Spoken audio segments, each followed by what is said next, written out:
Şəxsi həyətin may ayında. Salam, mənim gözəl, mənə dəstək olan komandam. Hər vaxtın xeyirli olsun. Gedək şəxsi həyətə, baxaq nədir, nə deyil, necə olacaq. Birinci başlayaq, subaylar üçün, yəni kimin sevgisi yoxdur.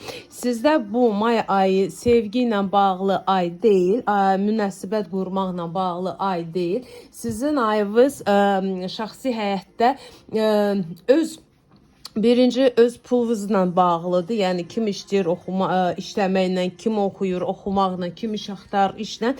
Yəni ən vacib sizdə iminlə pulla və özünüzü reallaşmaqla bağlıdır vaxtınız. Həm də ki bu ayda çox yaxşı olardı ki siz öz ümumi ailəvizə, böyüklərinizə diqqətli olarsınız. Məsələn, nənə, babavıza çoxdan qonaq getməmisinizsə qonaq gedin.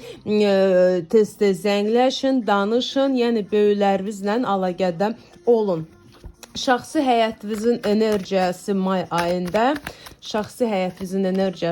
ayında, sizə xəbər gələcək mayın sonunda. Mən isə şəxsi baxış üçün əlaqə saxlamaq istəyən mənim səhifəmdə üstəgəl 79-dan başlayan 46-na bitən WhatsApp və Max nömrəmdir. Yazırsınız, ya satırsınız və səbirli növbənizi gözləyirsiniz. Növbə sizə çatan kimi mən sizi cavablandıracağım. Zəng vurmayın, zəng vuranları avtomatik atıram bloka. Kimin münasibətdə hər şey yaxşıdır, yəni münasibət olanlar üçün may ayı necə olacaq? Münasibətinizdə asobina mayın 7-sindən, 8-indən sonra ağır olacaq, soyuqluq olacaq, aranızda elə bir ki başa düşməməzlik olacaq. Yenə də sizin özünüzdən də asılı olan bir şeydir. Yəni çalışsaz bir-birinizi eşitmək, çalışsaz bir-birinizə dəstək olmaq, əlbəttə ki münasibətiniz istiləşəcək.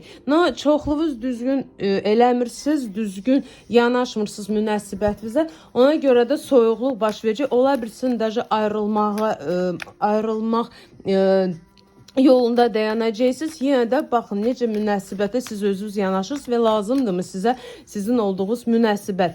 Yəni nə qədər qiymətləndirirsiniz, o qədər də münasibətiniz güclü olacaq. Ayın sonunda diqqət verin, ümumi öz fikirlərinizə və öz hərəkətlərinizə diqqətli olun.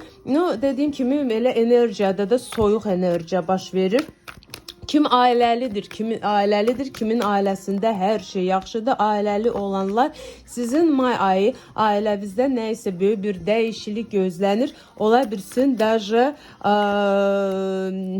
uşaqla bağlı olacaq. Xeyirli olsun.